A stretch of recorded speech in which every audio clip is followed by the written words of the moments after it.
Sometimes certain events in our lives can be so profound, so pronounced, so obvious, and so clear that at that moment that it happens, you know you've changed, and there's no going back.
Christmas of 1977, I just turned 14, and my brother Larry bought me Neil Young's new record at the time, American Stars and Bars. There was something about that album, man. I loved it right from the beginning, right from the get-go. And the song Like a Hurricane, it just jumped off the needle, just jumped off the record. I still have a hard time explaining it to this day, but it was mesmerizing. It had all this atmosphere. And what I said over the years about Neil Young's music and me is that it's always felt like home to me. What I mean by that is just very familiar. It's very comforting.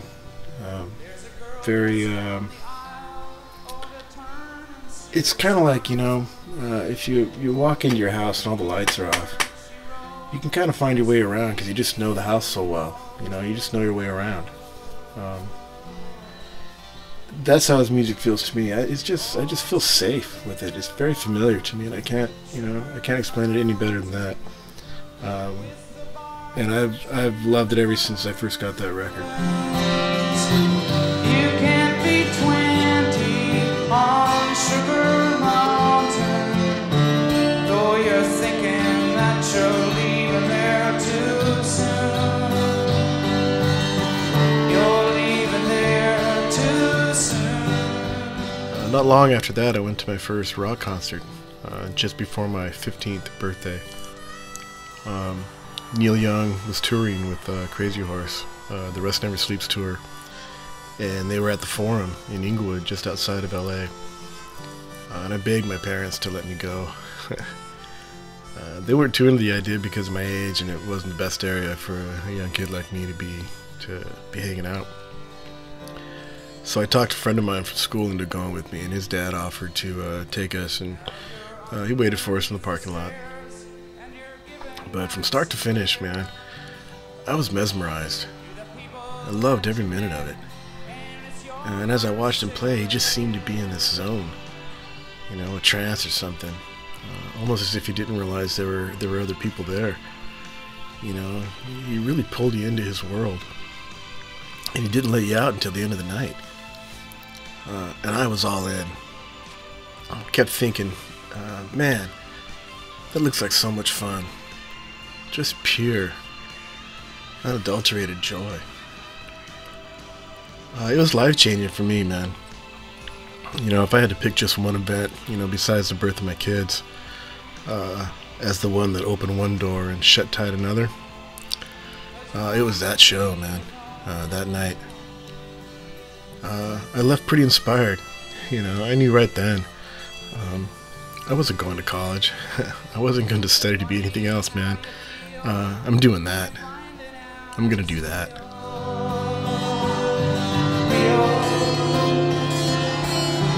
Oh, to live on Sugar Mountain with the barkers and the colored balloon. You can't be 20 on Sugar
You know, the tragedy with the Things was, you know, we split up, or when the band kind of fell apart. It was, what, 1988? You know, the music world was, you know, it was MTV era. You know, there's a lot of, you know, the whole new wave thing was the thing. You know, electronic drums and funky hairdos, and out of that came the hair metal band scene, you know. So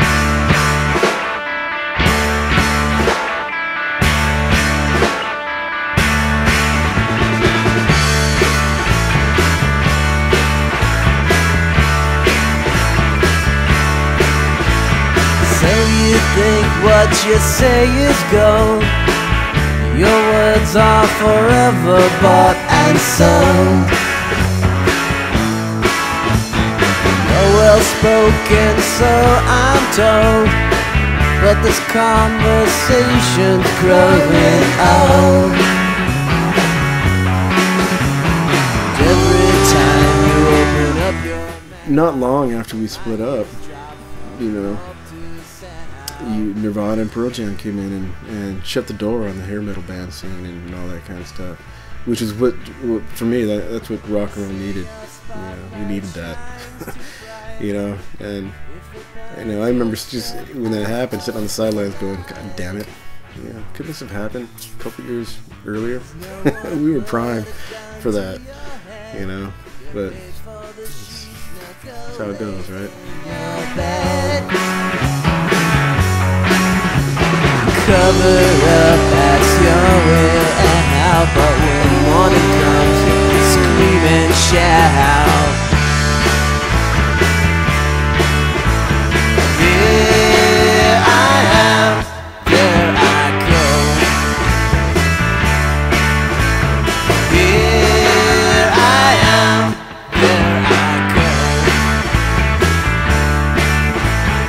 Here I am.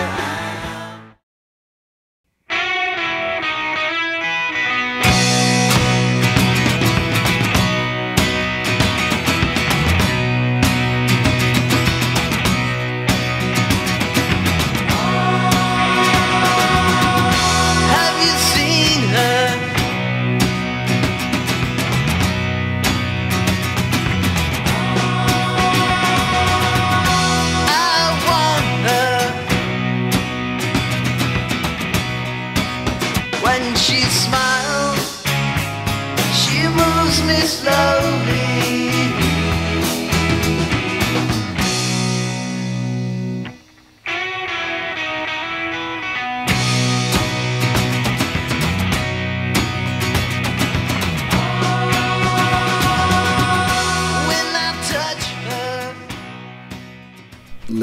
Larry Klein had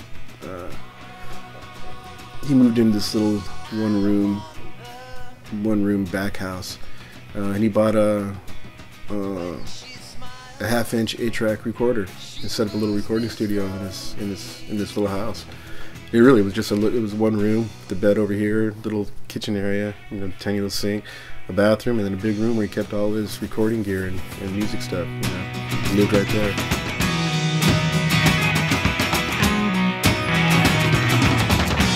I met her in a dream. We just recorded, it was pretty fun, man, because we just recorded anything and everything. And by now, Larry was writing songs too. So, and everything that I had with the things that wasn't going to get recorded, now we were recording in this homemade studio that Larry built in his house. Well, that's how it was. You must know how I feel.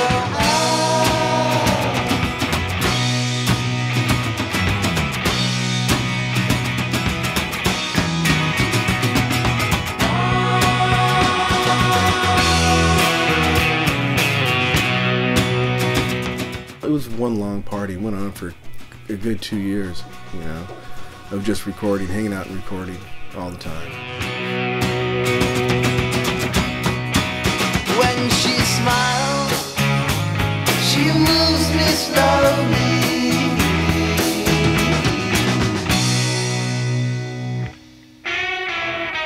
When she smiles, she moves me slowly.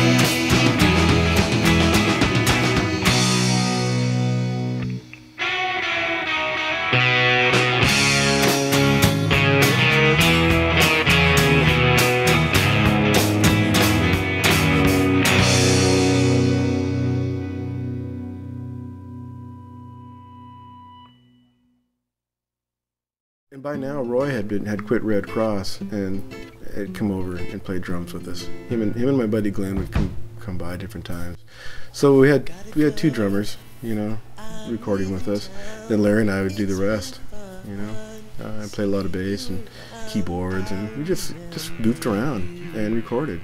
Sometimes we had nothing to record. We just get together and just start jamming, turn the microphones on. Something would happen. Sometimes not. But that was the beauty of it. It was there was no pressure to do anything perfect or anything for anything. It was just for the sake of having a good time recording songs. Maybe I should at least give her my name.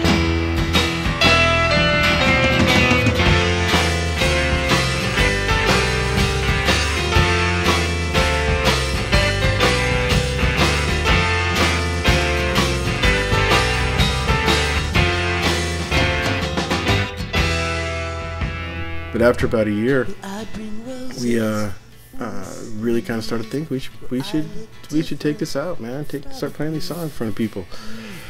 And so we needed a bass player, By now, Roy had quit Red Cross and he was on board, so it was kind of a mini Things reunion without Bob, You're as close as I'll get to coming back the next time. But for now, I just don't want to think about it.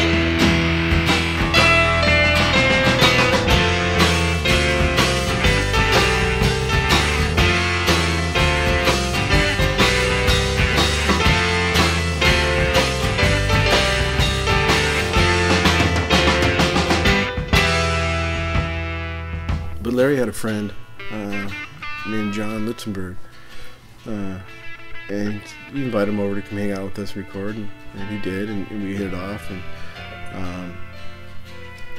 And so we started to kind of put a band together. John wrote some really good songs, man. You know, so we had 3 people writing songs, 3 people singing. You know, it was a pretty diverse band, and I often refer to that band as the band that got away. You know, because there was a lot of potential. You know, everybody was really good at what they did. We had good songs. And so we played, we went out and played a couple gigs. We didn't call ourselves the Things. We were by the name of the Moondogs. You know, we were just going to kind of wipe the slate clean.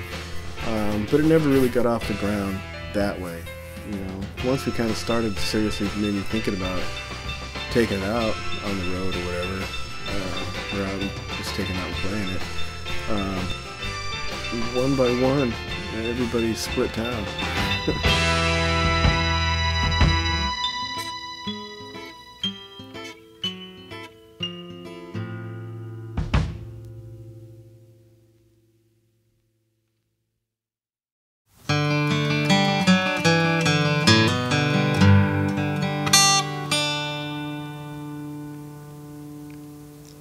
Lately I feel sad.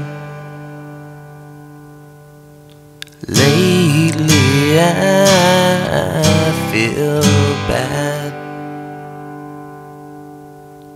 It's been a long, long, long time. I was wondering, were you doing fine?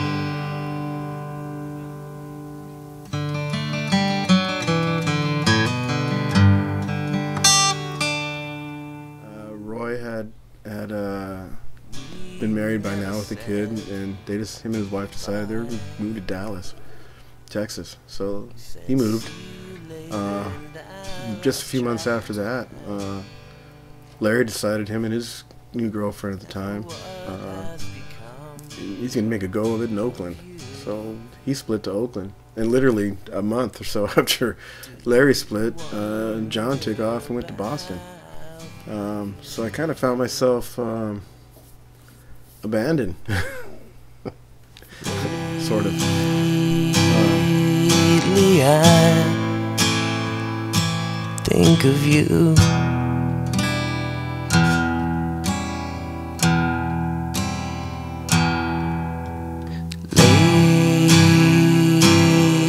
Lately I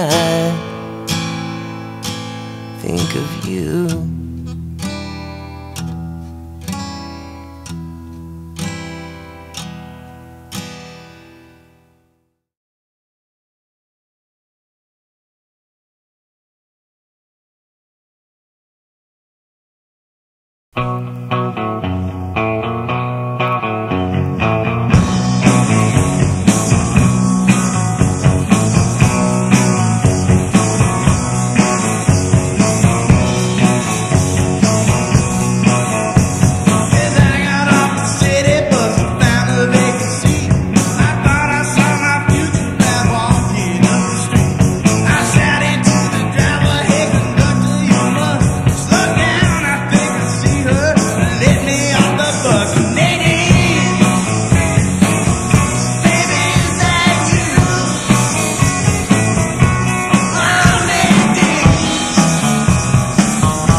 Yeah, the do-rags.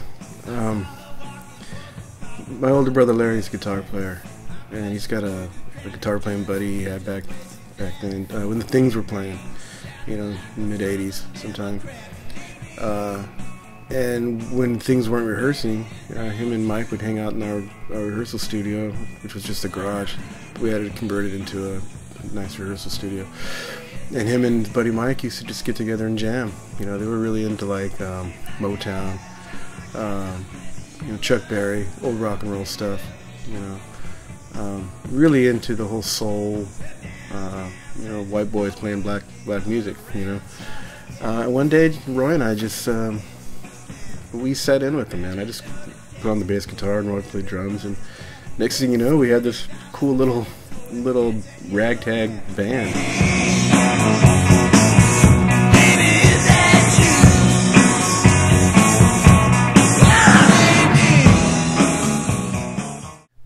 And I think Mike came up with the name, the Do-Rags, you know.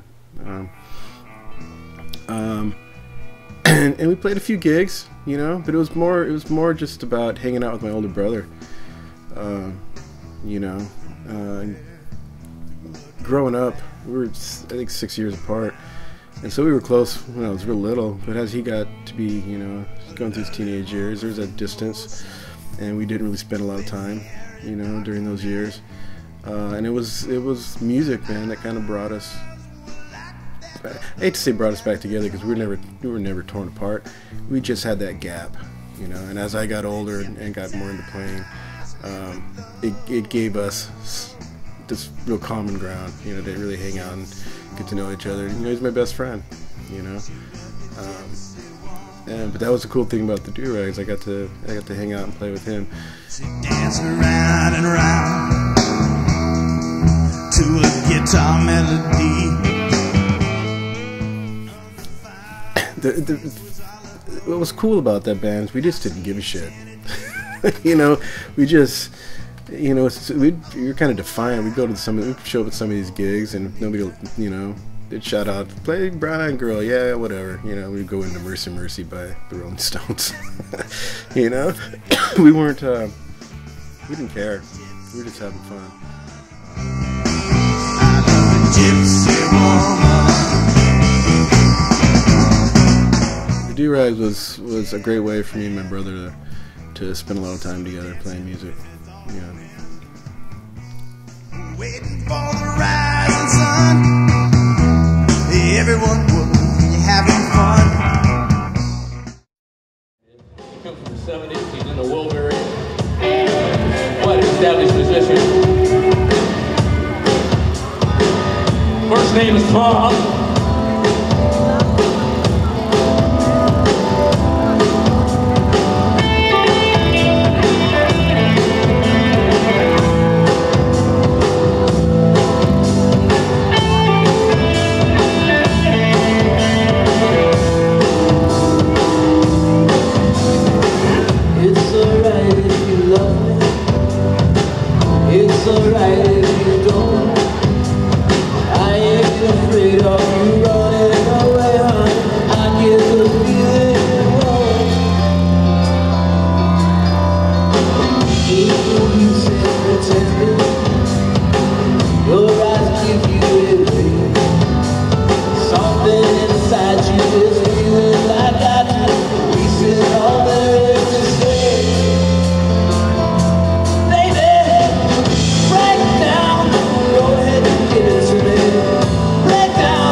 Not knowing what to do with myself, I didn't have the energy to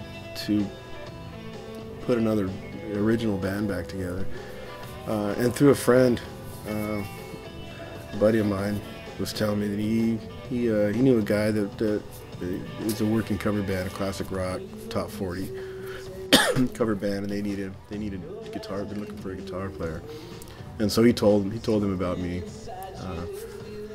And he said, you should go try it, man. Go check it out. You know, they're nice guys. And so I did, you know, and I got the gig. But that was the start of of playing in cover bands.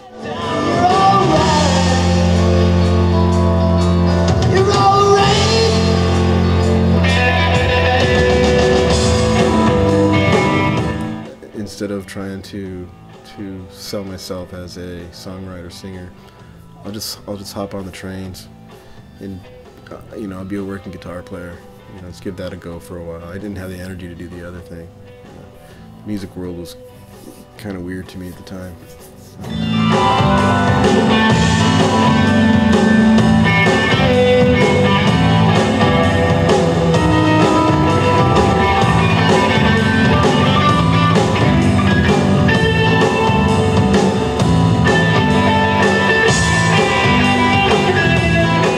I just started playing. I started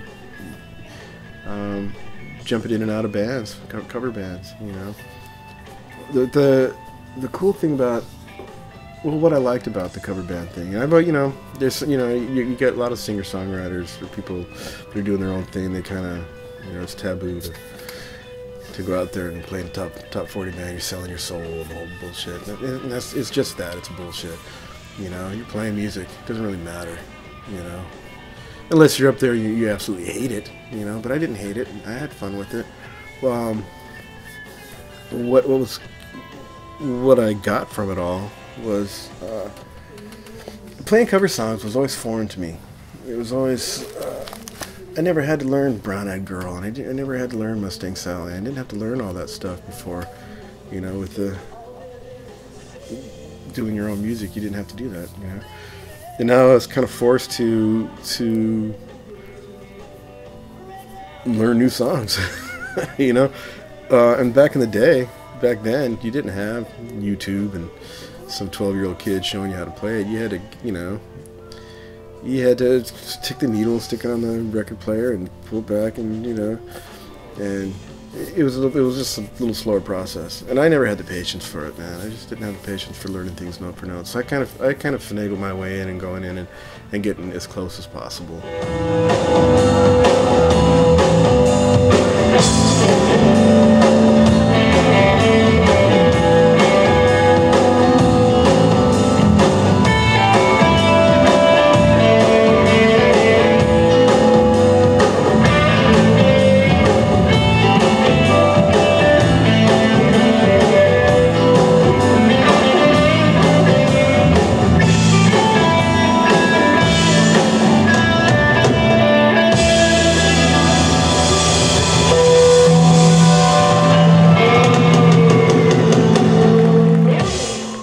But what I got from all that was I think I became a better guitar player.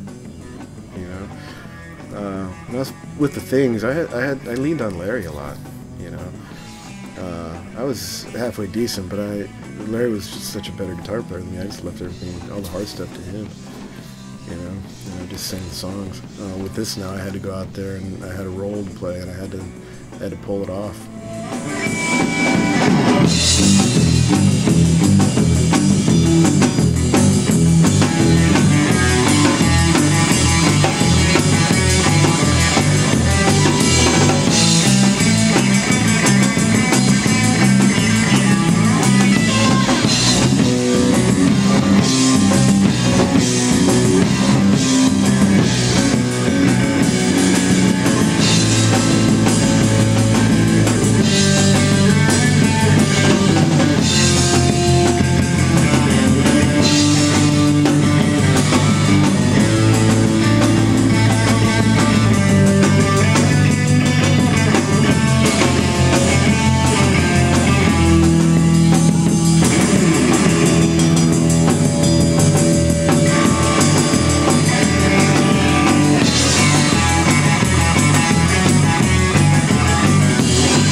Thanks for nothing, what more I could do? I'd give you a hand and just step on my shoes.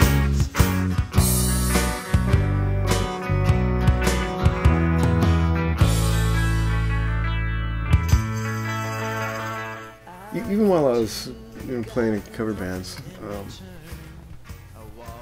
I still had a ton of songs that I wanted to at least record. You know what I and to this day still, I think what I like doing most is recording. You know, I like the whole process of writing a song and recording, starting from scratch and just kind of building it and see what happens. Sometimes you have the whole thing in your head exactly how you want it. Sometimes you don't. Sometimes you just start with a little riff and it morphs into something, you know. I always like that. And so after Larry moved to Oakland, I went up and I bought all his recording gear that he had, you know, and I brought it back home and I set up a little recording studio in the house I was living in at the time. And I just got to work recording my own stuff. You know, I didn't go around looking for any other players. I kind of knew how to play the parts that I was hearing in my head, so, you know, I did some home recording all on my own. This is about, you know, from like mid-90s, you know, early 90s, 1990 through 95, I spent a lot of time home recording, you know, while I was playing a cover band, but I was recording my own songs by myself, and I liked it, you know, but I always missed, you know, being in a band.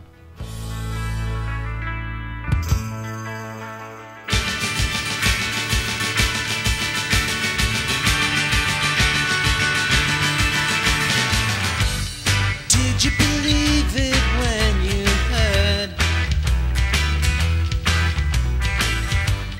Did you listen to every word?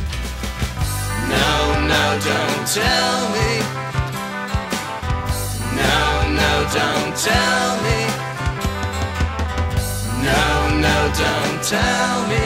It was just a dream.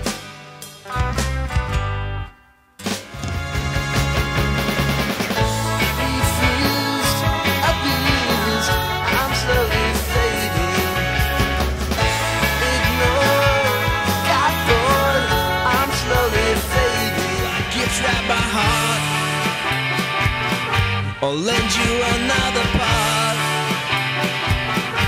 Will that change your life, or will it change you for the night? I must be insane. I feel so strange. I must be insane. I'm in love with Jane.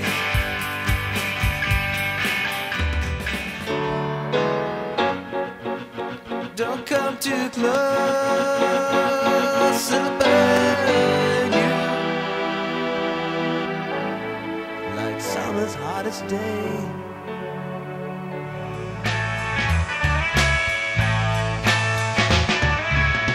Under a cross stands a congregation's open hands. He's to his perverse demands. Children are sacrificial lambs. Never heard before. Let me in, but then you lock the door.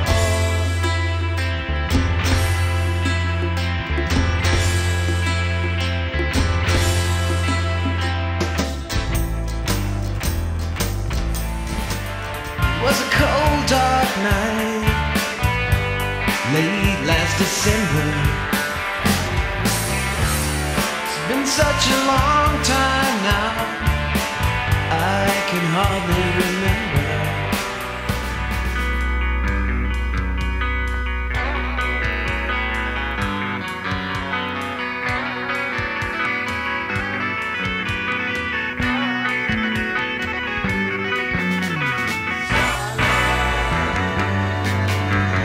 What isn't said can be struck me, yeah. 1, 2, 3. What's my deal? Am I sweet? Elijah to my chest, struck you out. You said in jail.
somewhere over the hill, in some forgotten refuge.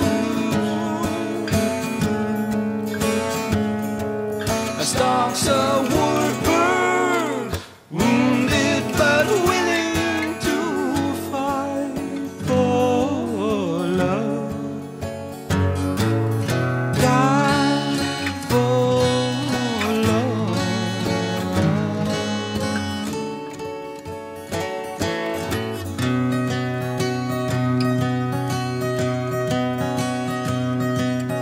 Torn and I have a cousin, my cousin Rick. He's a few years older than me. Him and his family lived in Sacramento, and we lived in LA. So we didn't see much of each other. I think they came down one year in 1968, 69, when I was maybe 4 or 5 years old. But I didn't see him for quite a long time after that. And when he did come down to visit us again, it was maybe 1978, 79. I'd been playing guitar for a year or two, and I just discovered Neil Young. And Rick shows up into town, and he's got this long hair and a beard. He's an adult by now, you know. But he had his guitar with him, but he also had this tape of all these songs that he'd recorded by himself. You know, he told me that he had a little 4-track recorder, and he recorded this tape, and he played all the instruments. And I was impressed anyway, because he was my older cousin, and he just looked really cool. You know, he had the long hair and the beard, and he looked like Dewey Bunnell from America. You know, so I was already impressed. But then he threw this tape at me, and it was inspiring, man. I gotta say, I didn't know much about recording then, you know, what it took, how you did it, any of that kind of stuff. And to know that he did everything. He played all the instruments, he played the drums, the bass, you know. I was really impressed, you know. But over the years, from that visit on, we stayed close, you know. When I had the things going, he was very supportive. He was our #1 fan. We kept in contact, and as I got a little older, I started going to visit him quite a bit, and just jamming with him. I'd literally go up for a weekend and just play all weekend, just go up to play. And what I liked about doing that was he had a lot of really good musician friends. Rick's a talented guy, man. He could play everything, piano, bass, drums. But he also surrounded himself with some really good musicians. So whenever I'd show up into town, you know, it would be a big party for a weekend. All his friends would come over and we'd just play nonstop. And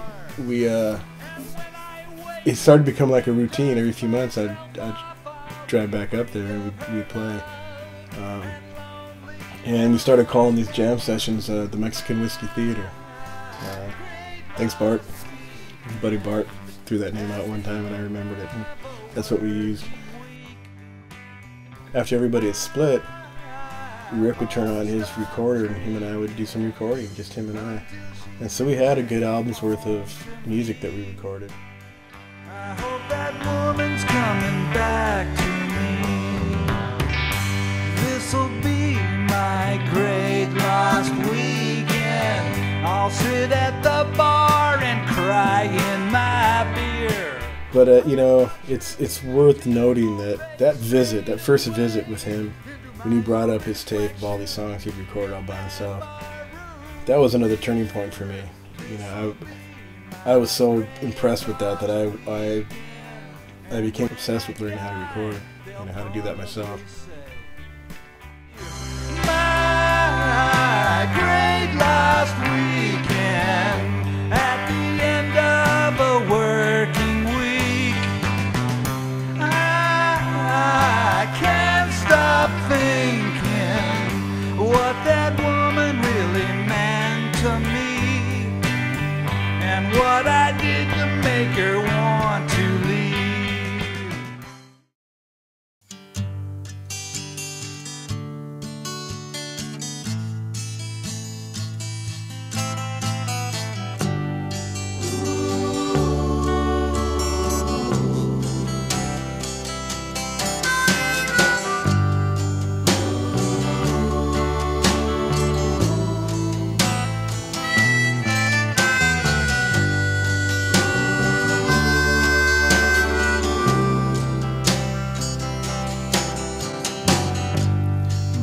take this badge off of me.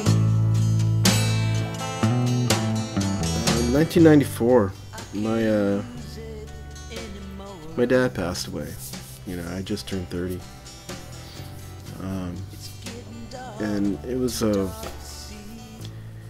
sad, you know, he's my dad. It was a blow, but it was also, if I remember it right, I remember just feeling like I have to do something, man. I have to grow up now. He's not around anymore, you know. The world felt safer with him around, and now suddenly he wasn't.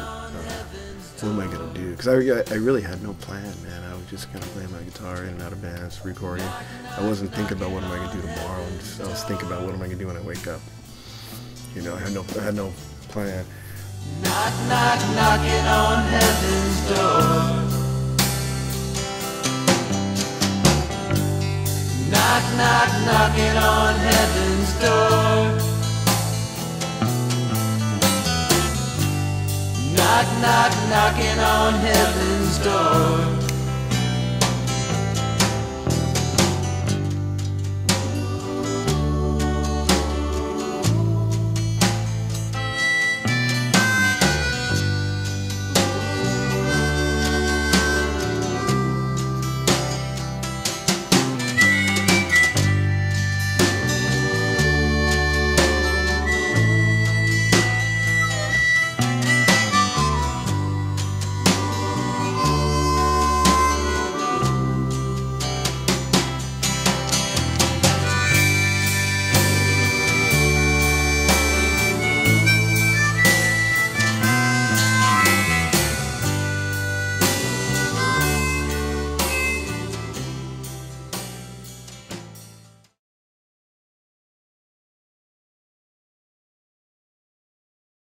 I had hurt my back at the time too, and I couldn't really play my Telecaster anymore. So I bought a new guitar. I bought my Rickenbacker 330.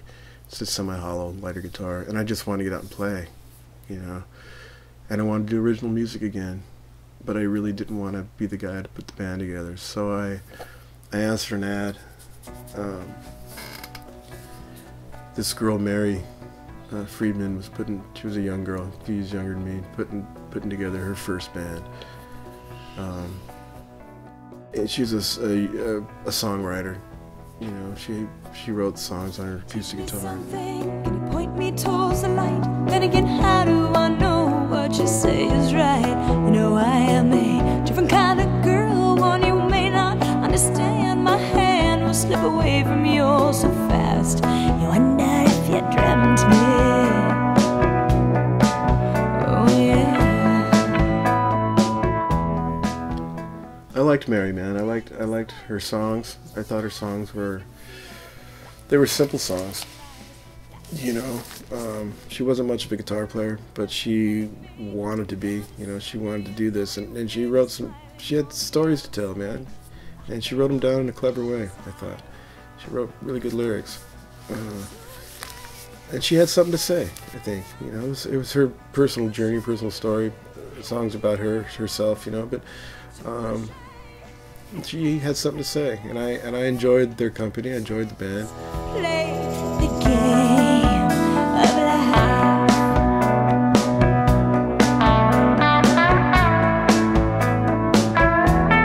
Yesterday I thought about the big plan, the grand slam, ever shining light. I'll count the raindrops as they glisten in the sky. Don't ask me why. Where we went wrong with that band was we tried to overcomplicate her songs. They were simple songs. We thought we were helping her out, but the band thought they were helping her out by doing all kinds of crazy stuff to make them sound a little more what everybody thought would be accessible. And I in the back of my head, I always thought they were just simple songs just to stay simple, you know, in their purest form, you know. Life shall wait. I remember her and I one time recorded all her songs, just her and I on acoustic guitar and her singing. And I always thought that was a better sounding version of her songs than some of the overcomplicated versions we did with the full band.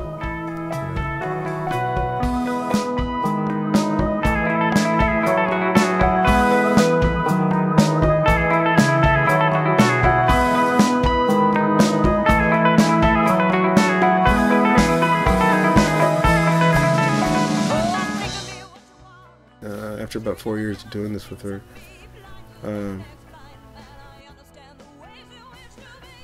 it was getting to the point where what are you gonna do? Are you gonna, you know, you have to ask yourself, how much are you willing to give up for this? Because it comes to a certain point where you gotta, if you're gonna take this to the next level, you have to leave some things behind. You know, job. By now I'd been working, and I was in the 9-to-5 world, and I liked having insurance, and I liked being able to pay my bills, and I liked not having to borrow money from people, and I liked not sleeping on couches. I liked being financially independent, you know. And if we were going to take this to that next level, I was going to have to walk away from that and take a huge risk on this, and I wasn't willing to do it. I wasn't that connected to the music to take that risk, I guess, or that it wasn't a risk, you know. I just didn't. As much as I loved those guys, man, my heart wasn't willing to. I wasn't willing to walk away from this to go here. Simple as that, you know. So, this is divination.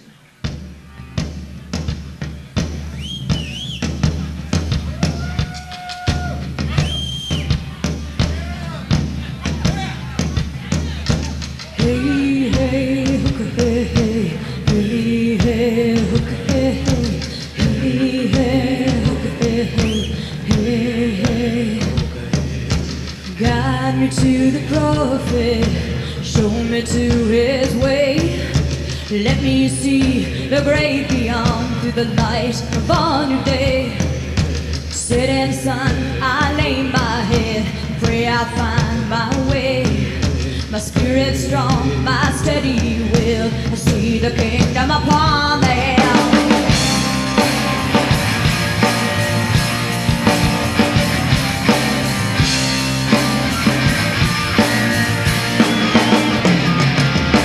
Slowly I raised up my head and saw the faithless one. This holy man holds no disguise. Slowly I slipped into his eagle eyes.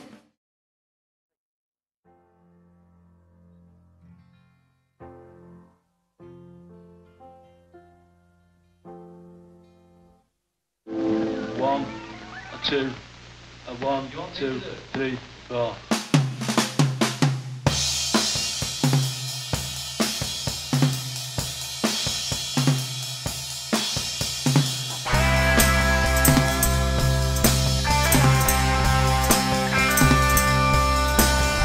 Turn off your mind, relax and float downstream.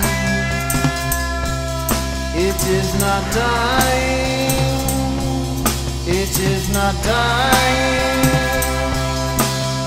Lay down all thoughts, surrender to the void.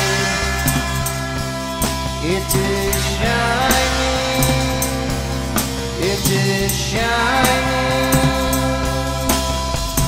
You may see the meaning of within. It is being, it is being.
not living.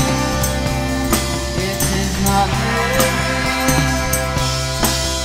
I'll play the game existence to the end of the beginning. Of the beginning. Once again, I found myself without a band, you know, getting older, and but I knew I liked recording, man. I just, you know, I didn't necessarily have to be in a band per se.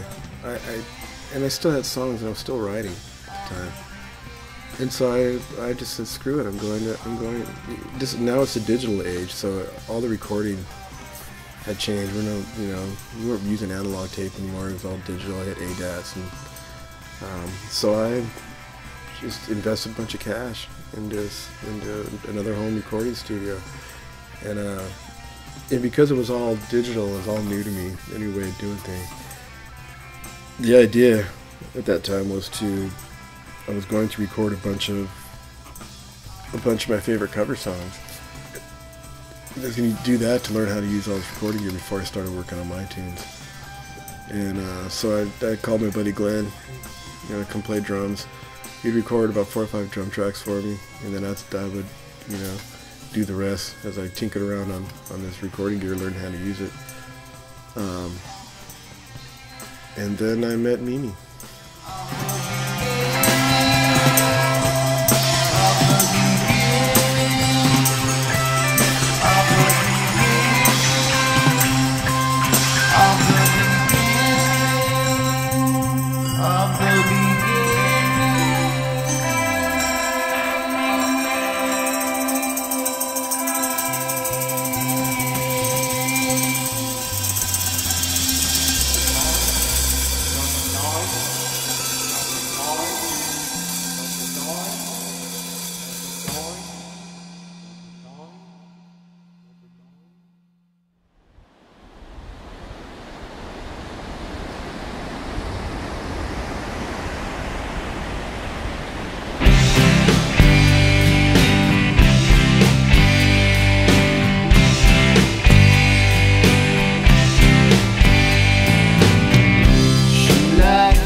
time, you know she keeps me here.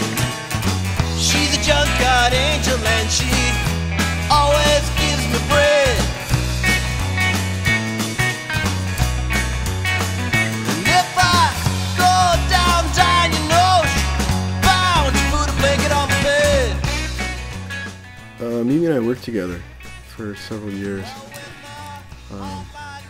And so we'd kind of known each other through work. And we just, you know, once we started to spend more time when we were talking to each other, we just hit it off. And once we hooked up, man, that was it. We were inseparable. You know, she had a 4-year-old, Yasmin, and a little over a year after we got together, we had Alex, our firstborn.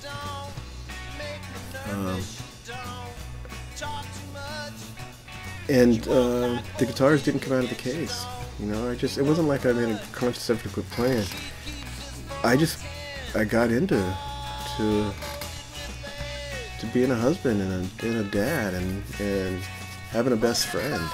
And I, you know, I didn't turn my back on music. I just went into the other room for a little while, you know, and got into it. Got into being with the family, you know.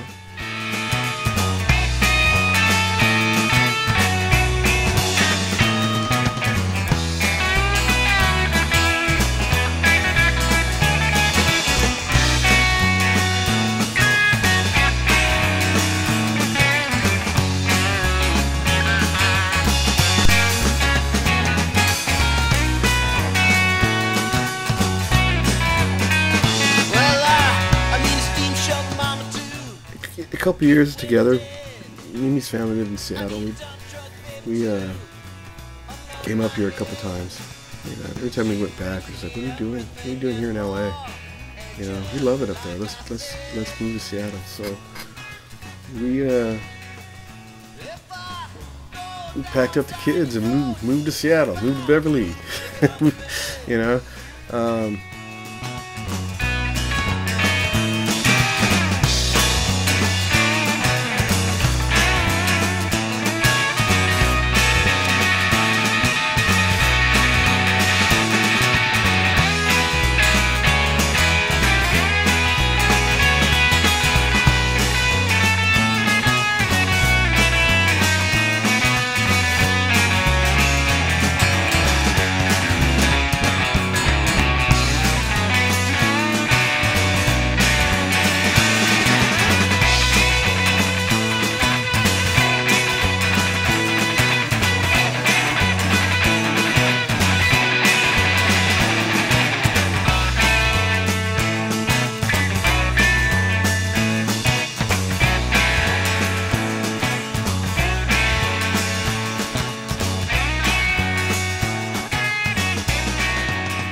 And oh man, I fell in love with this place. You know, I fell in love with Seattle. It just really felt, you know, I grew up and I lived most of my life in LA, but I always felt like I was on my way somewhere. Never felt like this is it. You know, my childhood home was home, but after that, I always felt like I was just on my way somewhere. Hadn't got there yet. Once we got here in Seattle, you know, with Mimi and the kids, it felt like this is it. This is where I was headed. You know, this feels like home to me.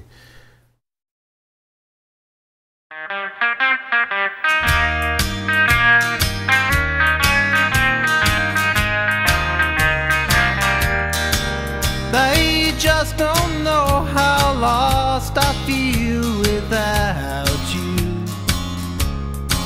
My teardrops never see the light of day. I laugh and joke each time they talk about you. my heart than hear it say. Yeah, once we were settled here in Seattle, you know, life was good. I was working. I had a steady job, paid good, job that I kind of liked. Mimi was closer to her family because her family's all up in here, up in this area, Seattle. And the kids were growing and things were good. But I think I really started to miss it, you know. You know, I don't think I was ever unhappy. I think I just missed playing. But when I look back on that time, you know, I put on weight and I always just felt something was missing. So. Excuse me, I think I've got a heartache. There's an aching deep inside, and it just won't be denied. Excuse me, I think I've got a heartache, and I better say goodbye before I cry.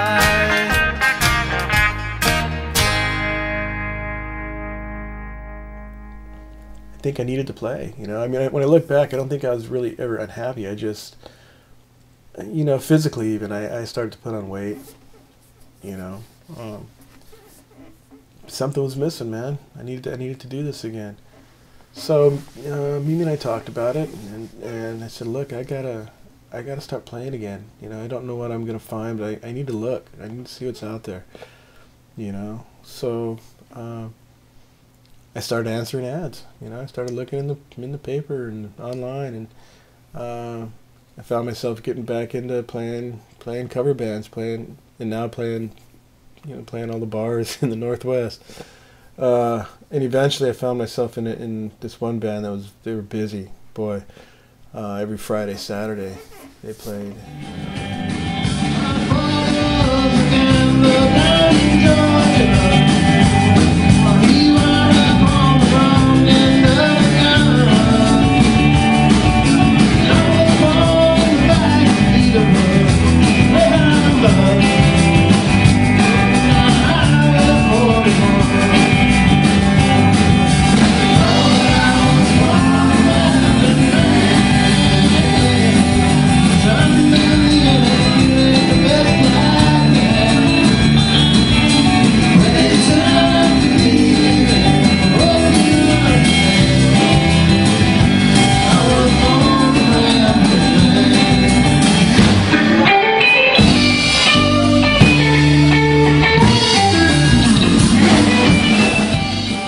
It's the busiest I've ever been, anyway, playing. And it was okay for a while, you know. It was money coming in, you know, extra money. But it started to slowly kind of take a toll at home because we used to be a little spontaneous, you know. On a Saturday afternoon decided, let's go do something tonight, we would. Now it was, I can't, you know, I got a gig. What about next weekend? No, I got a gig then too. So there's a lot of that going on. So it you know, it wasn't the best thing, but you know, it was kind of like a second job, so it worked out for a while. But after about, at some point, man, I just I stopped.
in didn't really end well, so I found myself again out on the streets and not playing. But by this point, I really did kind of need a break. Those guys played all the time.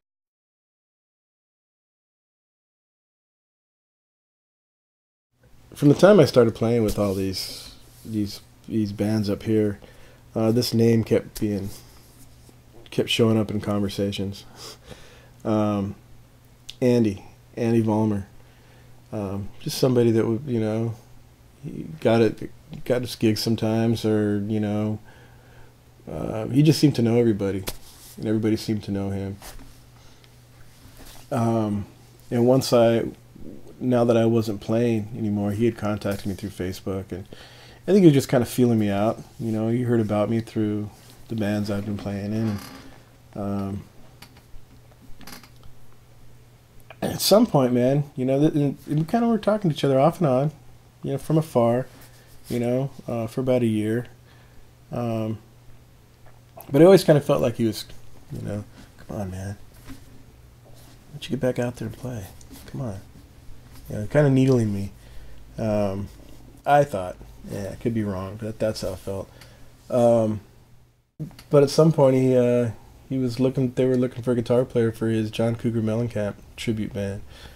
And by now, I was interested in this guy. Like, well, you know, he keeps you know, dangling the carrot in front of me, and maybe I should just go for it.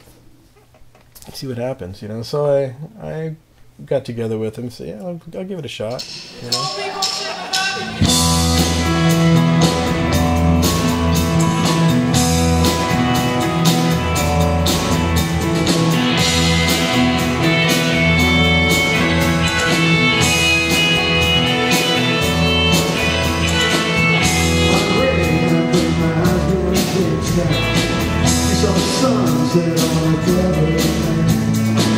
Look, that young man who's right beside it. He said, I'm old and I won't outside. I was my whole life in studiously hearing the falling on me, I never been a fan. I said, I'm a God is my witness. I live in God and a fan. My man is a friend. My best things that I know.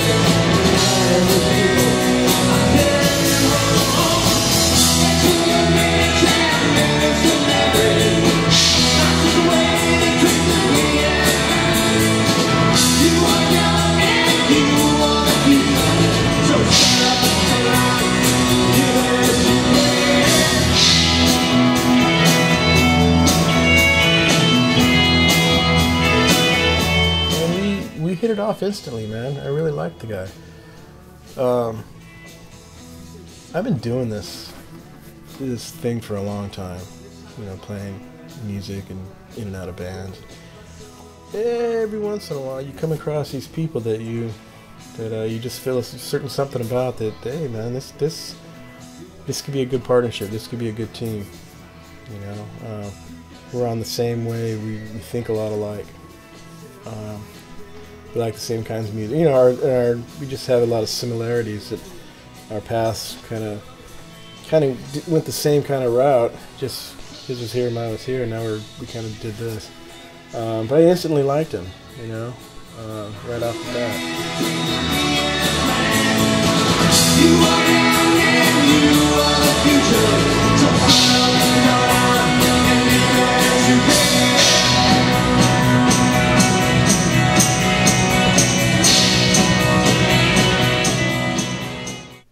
Next thing I know, I'm playing guitar in his, you know, his Tom Petty tribute band, which was an easy sell for me because I love that kind of stuff.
But the tribute thing has never been something I ever really considered, you know.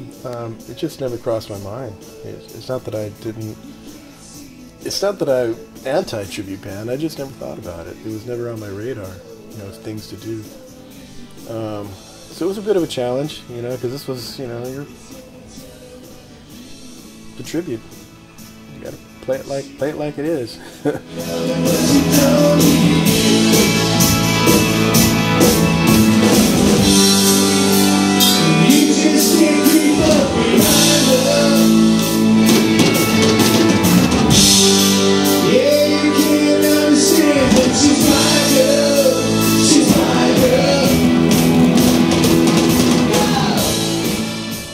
But at some point, him and I were talking, and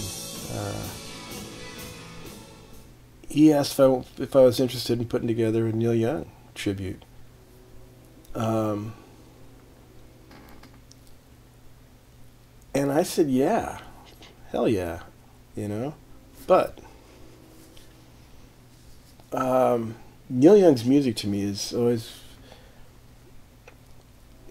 it's just been very important. I don't, you know, it just is. The Beatles, Neil Young, The Who, the Rolling Stones, Bob Dylan, they're just important. It's like the Bible to me.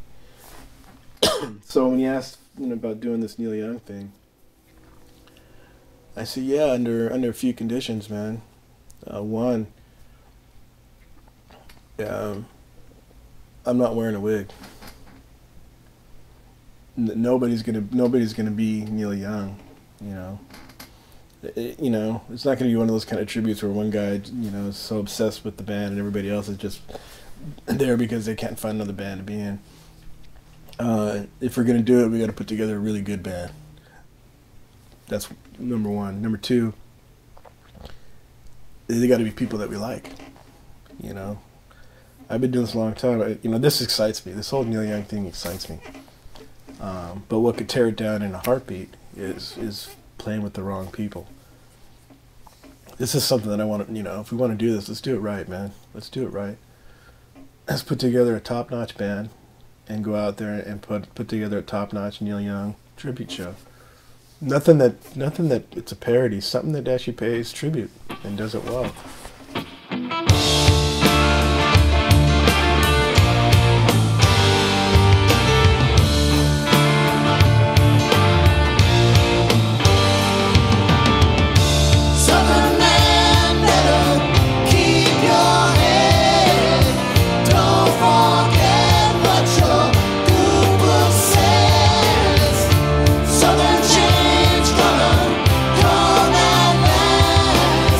Now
So at the moment, man, I find myself, I'm back on the train, so to speak. Feel like I'm in the driver's seat, and it feels pretty good.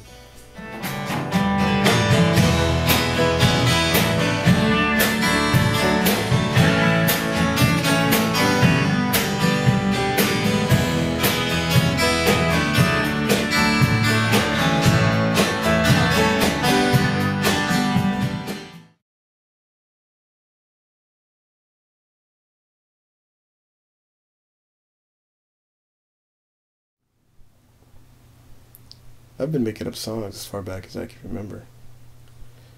Long before I started playing guitar, long before I learned how to play guitar. I was making things up, writing things down, you know. It's just something I always liked to do. I still like to do it. I haven't done it as much, you know, lately. But the original idea for this whole thing was, a few years back, I was kind of going through all the tunes I'd recorded and everything I'd done over the years, and I had a box, just boxes of music that kind of been hoarding, keeping to myself, you know, and I thought it needed a home. I really didn't know what to do with it, and as I started to listen to it and put it all together, it started to tell a story to me, you know, my story, you know. You know, my story's not unique. You know, there's a lot of guys like me that are, you know, lifetime musicians, have their own experience. You know, there's nothing too unique about what I'm doing. I just thought it was time to share it with my kids, you know.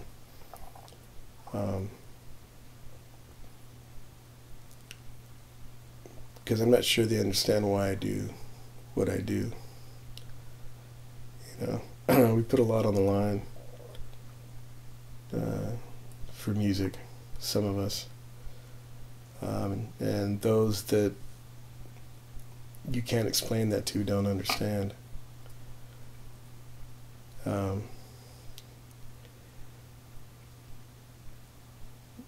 You know,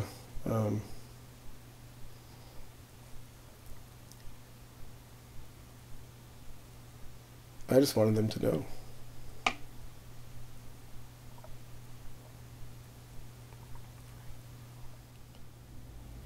You know, I was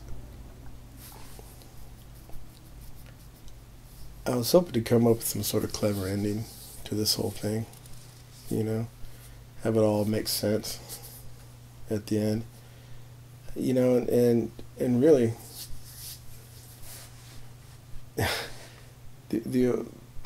the only thing I could really say is to be continued. It's not over.